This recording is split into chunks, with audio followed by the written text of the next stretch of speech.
بسم اللہ الرحمن الرحیم الحمد للہ وکفی وسلام علی عبادہ الذین اصطفی اما بعد اعوذ باللہ من الشیطان الرجیم بسم اللہ الرحمن الرحیم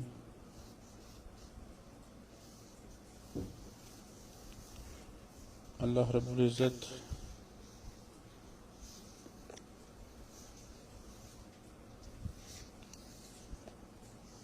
کی ذات بابرکات حصول کے لیے انسان کو تڑپنا پڑتا ہے، رونا پڑتا ہے، آہیں بہانا پڑتا ہے۔ اگر انسان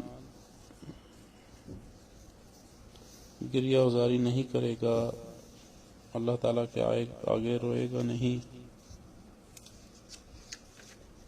تو دنیا میں کوئی بھی چیز انسان کے بس میں نہیں ہوتی۔ کسی بھی چیز کی تڑپ جو ہے اس کو اس کی منزل پر پہنچاتی ہے۔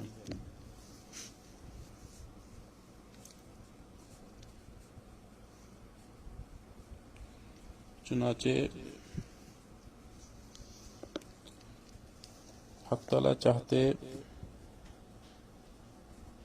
ہیں کہ بندہ پرہیزگار اور متقی ہو جائے تاکہ نفس کے رذائل اور غوائل سے تزکیہ عطا ہونے کے بعد ایمان تقلیدی سے ترقی ہو کر ایمان تحقیقی عطا ہو جائے۔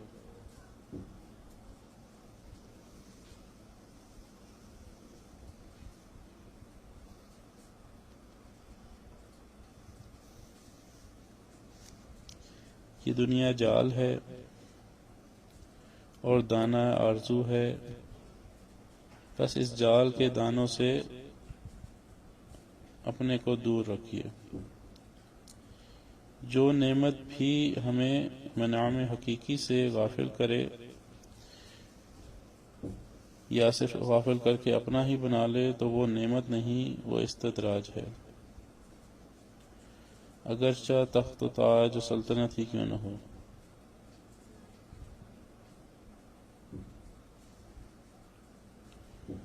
سنستدرجہم من حیث لا یعلمون۔ حق تعالیٰ فرماتے ہیں کہ ہم ان کفار کو بتدریج لیے جا رہے ہیں اس طور پر کہ ان کو خبر نہیں، یعنی نافرمانی کے باوجود نعمتوں کی فراوانی رحمت نہیں ہے بلکہ عذاب کے لیے ایک قسم کی ڈھیل ہوتی ہے۔ اور شیطان انسان کو تنگ دستی سے ہر وقت ڈراتا ہے،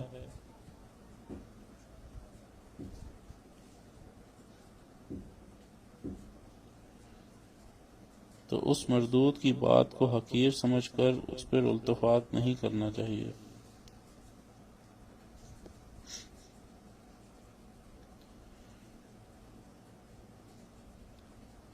ہر دکان میں دوسرے سامان ہے اور مثنوی فقر و بے سر و سامانی کی دکان ہے۔ چنانچہ جب کسی کشتی کے شکستہ ہونے سے محفوظ ہو گئی ظلم سے تو سمجھ لے کہ امن فقر میں ہے، بس فقر اختیار کرنا چاہیے۔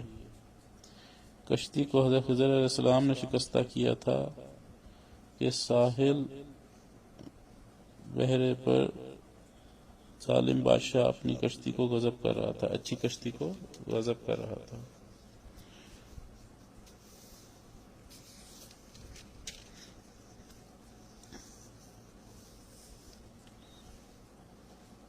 اس لیے جب جنگ میں کوئی بادشاہ کسی بادشاہ کو گرفتار کرتا ہے تو یا اسے قتل کرتا ہے یا پھر اسے قید خانے میں ڈالتا ہے۔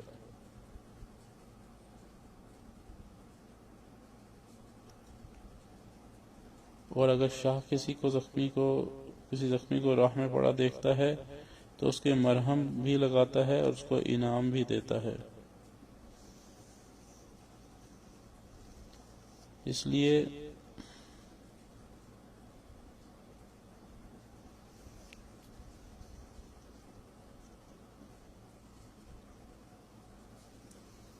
شکستہ کشتی جو ہے وہ مطلوب ہے، زہد اور فقر جو ہے وہ مطلوب ہے، وہ خوشی کی بات ہے۔ دنیا میں اللہ کے پیارے حبیب صلی اللہ علیہ وآلہ وسلم کی ذات بابرکات سے مناسبت ہے،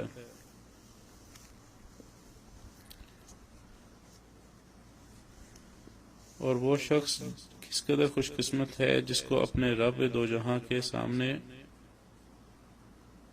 بیٹھا ہوا ان کی یاد میں آہوں فغاں کرتا ہے کہ اللہ تعالیٰ کی یاد میں آنسو بہاتا ہے، کہ اپنے گریہ کے آنسو میں خون دل بھی بہا دے تاکہ اللہ تعالیٰ کا قرب اپنی جان میں مشاہدہ کر لے۔ جس جگہ کوئی عاشق سجدہ میں روتا ہے وہی قطع زمین اس عاشق کے حق کے لیے حریم بارگاہ حق بن جاتا ہے۔ چنانچہ ندامت سے گناہگار کے آنسو سجدہ کی حالت میں شہیدوں کے خون کے برابر وزن کیے جاتے ہیں۔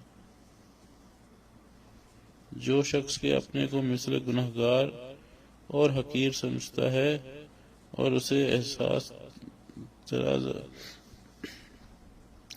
سے زار زار روتا ہے تو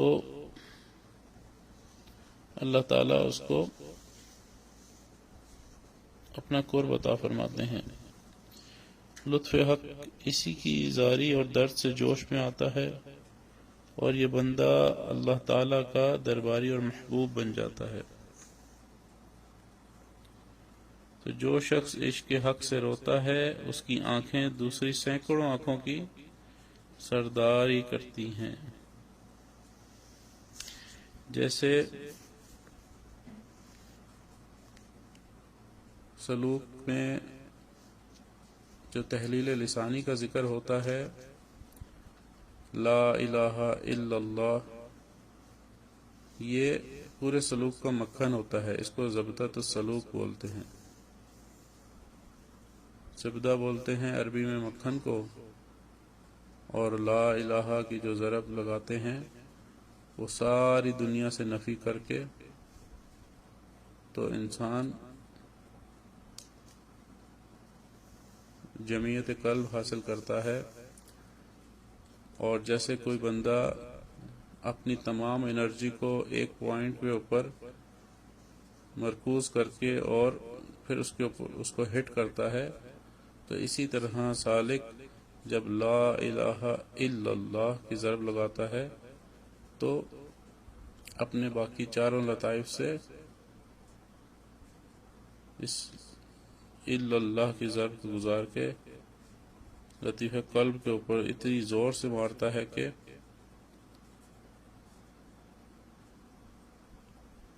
باقی وہ لطیفہ قلب کے ساتھ ساتھ باقی لطائف بھی جو ہیں وہ روشن ہو جاتے ہیں۔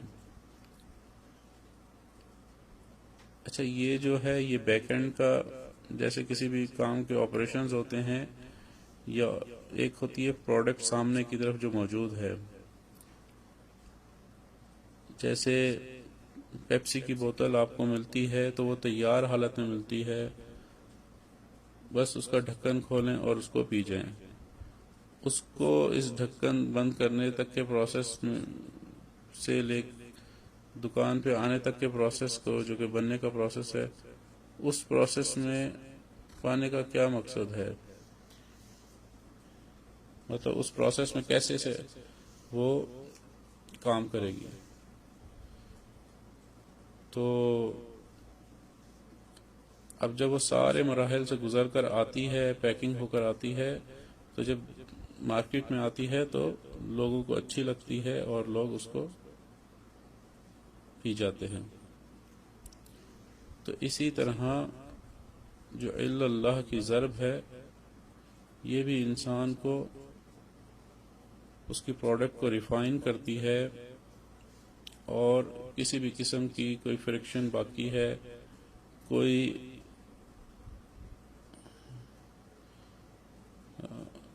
ایسی چیز باقی ہے جس سے راستے کی رکاوٹ ہو رہی ہے، تو یہ الا اللہ کی ضرب جو ہے ہر چیز کو صاف کر کے انسان کے دل کو اللہ رب العزت سے جوڑ دیتی ہے۔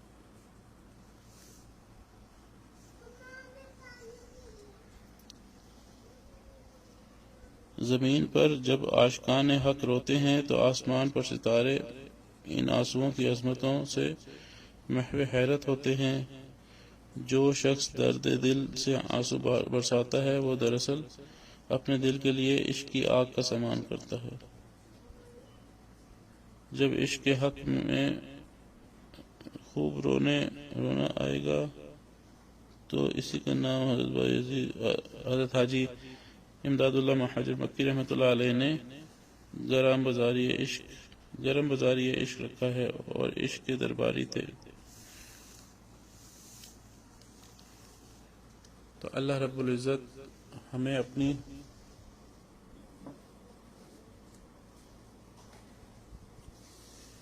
معرفت کے پانے والی محنت میں لگائے رکھیں، اور رمضان المبارک تو ہمارے اوپر اللہ تعالیٰ کی رحمتوں کا ایک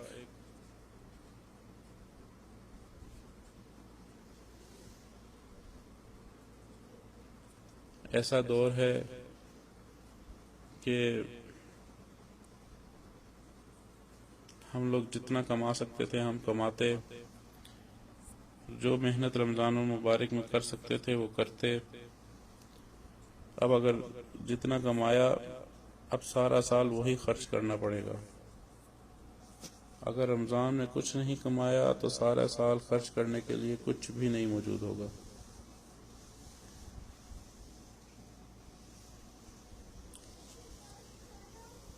اور رمضان المبارک میں جس نے اللہ رب العزت کو منا لیا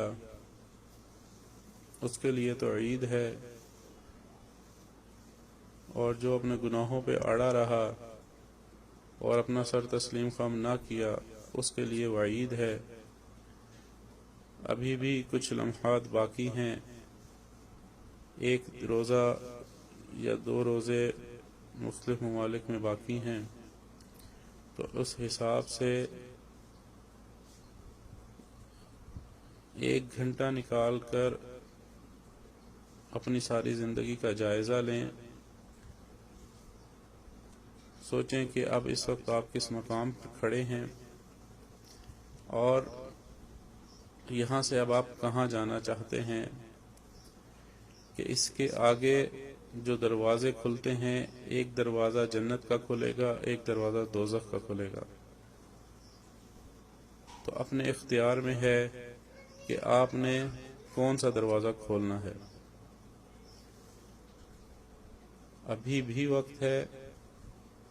اللہ رب العزت انسان سے کچھ نہیں مانگتے سوائے ندامت کے کہ انسان نادم و شرمندہ ہو کے توبہ طائب ہو جائے اور اللہ رب العزت کے آگے درخواست کرے کہ اے رب بس میرے سے غلطی ہوئی، آئندہ نہیں کروں گا، اور دل میں یہ پکا ارادہ کر لے۔ جیسے کوئی بندہ سوچ لیتا ہے نا کہ میں نے بڑے ہو کر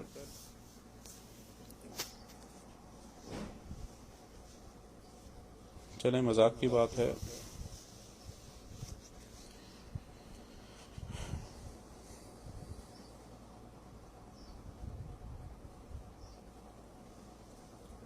تو ایک بچہ تھا، اس نے اسکول گیا تو اس کی مس نے پوچھا کہ تم بڑے ہو کر کیا بننا چاہتے ہو؟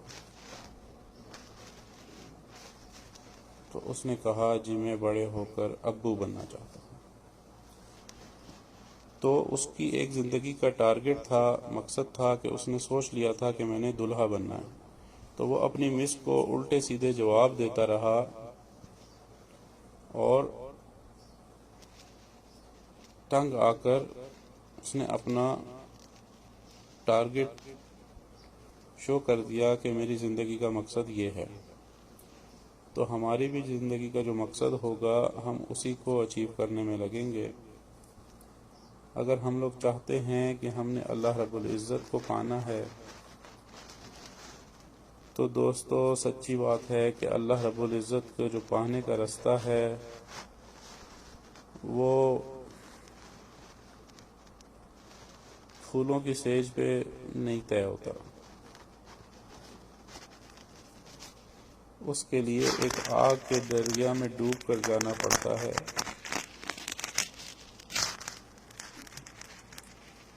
یا تو بندے کو شیخ کامل مل جائے، جیسے ہمیں حضرت جی رحمۃ برکاتہ مل گئے، یا پھر خود سے طے کرنے کی کوشش کرے گا، اپنے معمولات کو پورا نہیں کرے گا، تو اب کانٹا تو ٹرین کے ساتھ جڑ چکا ہے، ویلڈنگ تو ہو چکی، آپ نے بیعت کا تعلق بنا لیا۔ اب ٹرین جتنی سپیڈ سے چلے گی، جہاں جہاں جائے گی، اگر تو آپ اپنے معمولات طے کرتے ہوئے مراقبہ اور باقی اسباق طے نہیں کریں گے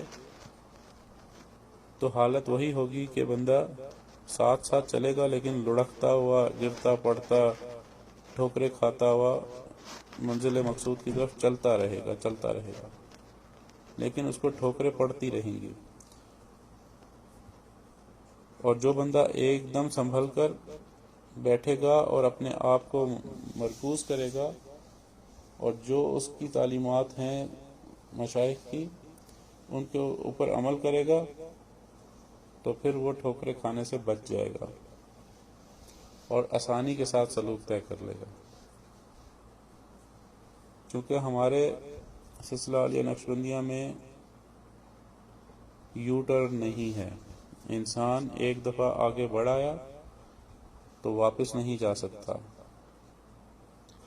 جیسے انسان بڑا ہو گیا تو دوبارہ بچہ نہیں ہو سکتا، ایسے ہی انسان جب ایک دفعہ کسی مقام تک پہنچ گیا تو اب وہاں سے یو ٹرن نہیں ہے، بیٹھ جائے گا، لوگوں کو آگے جاتا ہوا دیکھتا رہے گا، لیکن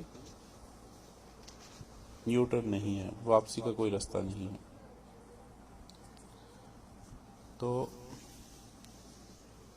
ابھی سے طے کر لیں کہ ہم نے کیا کرنا ہے۔ اللہ تعالیٰ مجھے اور آپ کو اور ہم سب کو کسی ایک کو بھی اپنے در سے محروم نہ فرمائے۔ اللہ رب العزت ہم سب کو اپنا قرب عطا فرمائے، اپنے بخشش کیے ہوئے گناہ گار بندوں کی فہرست میں شامل فرما لیں، اور اللہ رب العزت ہمیں اپنی محبت عطا فرما دیں۔ ہماری مجلس کا جو دوسرا موضوع ہے وہ آقا صلی اللہ علیہ وآلہ وسلم کی سنتیں ہیں۔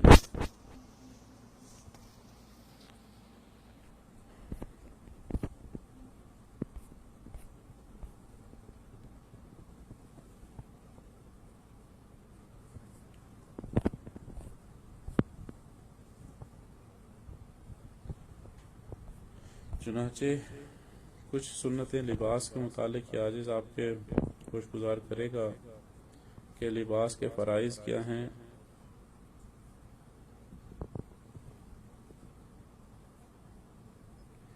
کہ لباس انسان کے سطر کو پوری طرح ڈھانپنے والا ہو، اتنا تنگ اور چست نہ ہو کہ اس کے اعضاء کی ساخت اور نشیب و فراز نظر آئیں، اپنی حیثیت اور وسائل کے مطابق ہو، افراط و تفریط نہ ہو۔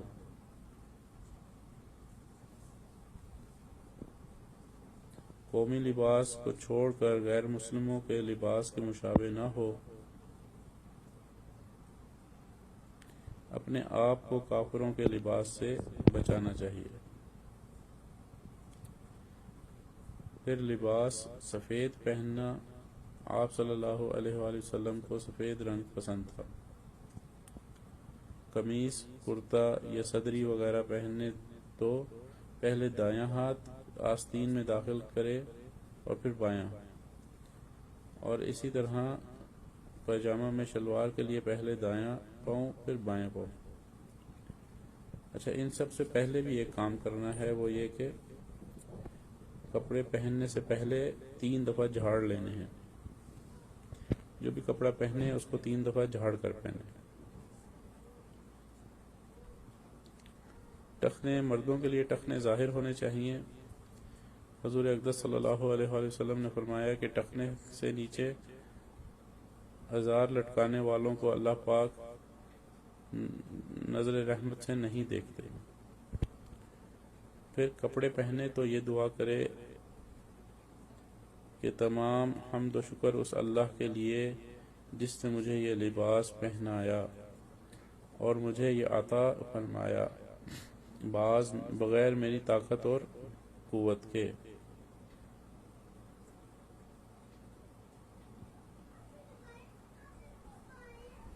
جب نیا کپڑا پہنے تو یہ دعا پڑھے، سب تعریفیں اللہ ہی کے لیے ہے جس نے مجھے کپڑا پہنایا، جس سے میں اپنی شرم کی چیز چھپاتا ہوں اور اپنی زندگی میں اس کے ذریعے خوبصورتی حاصل کرتا ہوں۔ امامہ کے نیچے ٹوپی کا رکھنا سنت ہے۔ جو اہل تشیع حضرات ہوتے ہیں وہ امامہ سر پہ رکھتے ہیں لیکن اس میں ٹوپی نہیں ہوتی ہے۔ حضور اقدس صلی اللہ علیہ وآلہ وسلم کرتے کو پسند کرتے فرماتے تھے۔ ٹوپی پہننا ایک مستقل سنت ہے۔ قمیض یا کرتا وغیرہ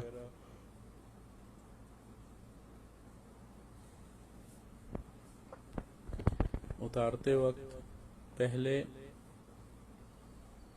بایاں بازو پھر دایاں بازو نکالیں، اور یہی ترتیب شلوار یا پجامے کو اتارتے وقت ہو کہ پہلے بایاں پھر دایاں۔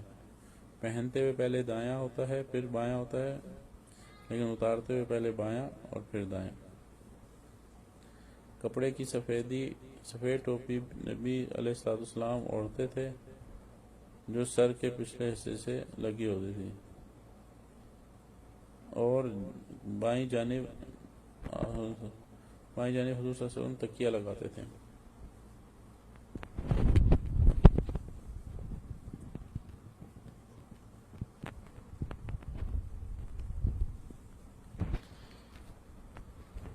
اس کے علاوہ جو ہماری مجلس کا تیسرا حصہ ہے وہ قرآن مجید کے پارے کی خلاصہ ہے۔ چنانچہ 29ویں پارے میں سورہ ملک ہے، اس میں توحید کا بیان ہے، جہنم میں داخل ہونے والوں اور دروغہ جہنم کے درمیان مکالمہ ہے۔ سورہ قلم باغ والوں کا واقعہ کہ جن کا باغ غربا و مساکین کے حقوق کی ادائیگی نہ کرنے کے نتیجے میں باغ آگ کی نظر ہو گیا۔ نبی کریم صلی اللہ علیہ وسلم کی اخلاق عالی کا بیان ہے۔ سورہ الحاقہ ہے، مختلف قوموں کے عذاب میں گرفتار کیے جانے کا بیان۔ پھر سورہ قیامت میں اسی میں سورہ قلم میں قیامت کے وقوع کا بیان اور اچھے لوگوں کے جنت میں داخلے اور بروں کے جہنم میں داخل ہوئے جانے کا بیان اور اس کے اسباب کا تذکرہ ہے۔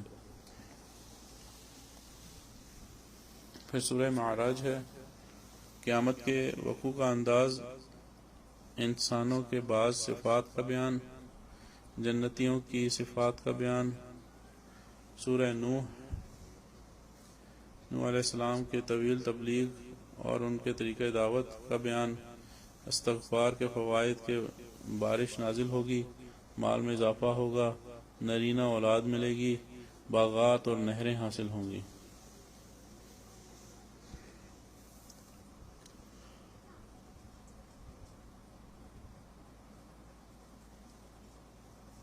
اسی طرح بتوں کا بیان ہے کہ ود، سوا، یغوث، یعوق اور نصر بتوں کا بیان کہ نوح علیہ السلام کی قوم نے کہا کہ ہم انہیں نہیں چھوڑ سکتے۔ پھر سورہ جن ہے، نبی کریم صلی اللہ علیہ وآلہ وسلم وادی نخلا میں گئے، نماز میں قرآن مجید کی تلاوت فرما رہے تھے کہ جنوں کی ایک جماعت کا گزر ہوا تو انہوں نے قرآن مجید سنا اور ایمان لے آئے۔ مسجدوں میں صرف اور صرف اللہ کی عبادت کے لیے ہیں، ان میں کسی اور کو نہیں پکارا جائے گا۔ پھر سورہ مزمل ہے، نبی کریم صلی اللہ علیہ وآلہ وسلم کی عبادت کا حال بیان کیا گیا ہے کہ پوری امت رات کو عبادت کے لیے کرتے تھے، چنانچہ آپ پابندی لگائی گئی کہ پوری رات عبادت نہ کریں۔ قرآن مجید میں سے جو آسان ہو اسے پڑھنے کا حکم دیا گیا ہے۔ نماز قائم کرنے، زکوٰۃ ادا کرنے اور قرض حسنہ دینے کا حکم ہے۔ پھر سورہ مدثر ہے۔ نبی کریم صلی اللہ علیہ وسلم کو حکم دیا گیا کہ آپ تبلیغ کے لیے اٹھ کھڑے ہوں اور اپنے رب کی کبریائی بیان کریں۔ پھر نبی کریم صلی اللہ علیہ وسلم کی پیروی سے انکار کرنے والے جہنم کا ایندھن بنیں گے، اور پھر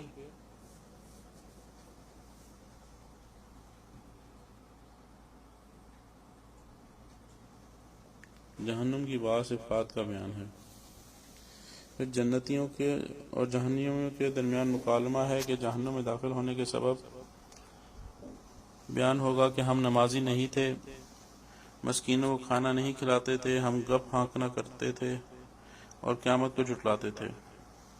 اسی طرح سورہ قیامہ ہے، پھر سورہ دہر ہے، سورہ مرسلات ہے،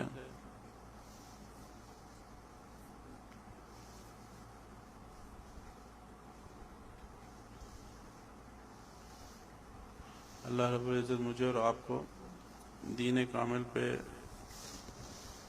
صحیح طریقے سے عمل کرنے والا بنائے۔ وآخر دعوانا ان الحمد للہ رب العالمین۔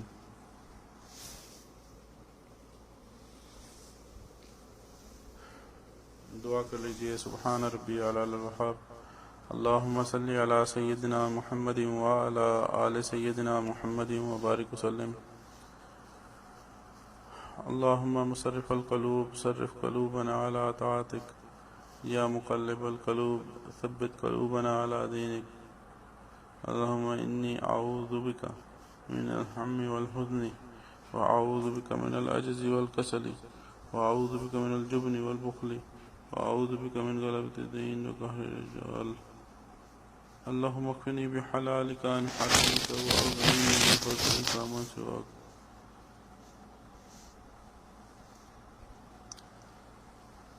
اللہم انک عفو کریم تحب العفو فاعف عنا۔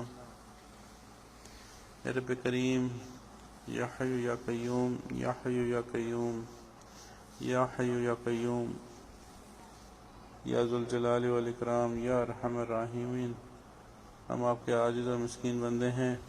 یا رب کریم، ہماری گناہوں کو معاف فرما دیجیے، خطاؤں کو معاف فرما دیجیے، عیبوں کی پردہ پوشی فرما دیجیے۔ اے رب کریم، جو گناہ ہم نے دن میں کیے ان کو معاف فرما دیجیے، جو راتوں میں کیے معاف فرما دیجیے۔ اے رب کریم، جو بھی ہمارے دوست پریشان حال ہیں، یا اللہ ان کی پریشانیوں کو دور فرمائیے۔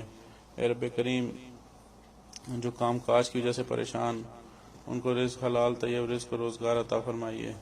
یا اللہ، جو اولاد گھر بار کی وجہ سے پریشان، یا اللہ آپ ان کے گھروں میں اور اولادوں میں نیکی اور تقوی عطا فرمائیے، گھروں میں الفت عطا فرمائیے۔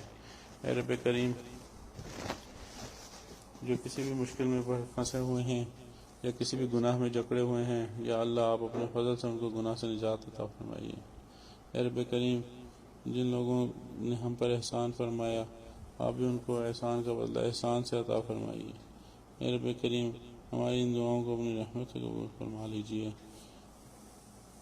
جو مانگا عطا فرما دیجیے، جو مانگنا چاہیے تھا نہیں مانگ سکے وہ بھی عطا فرما دیجیے۔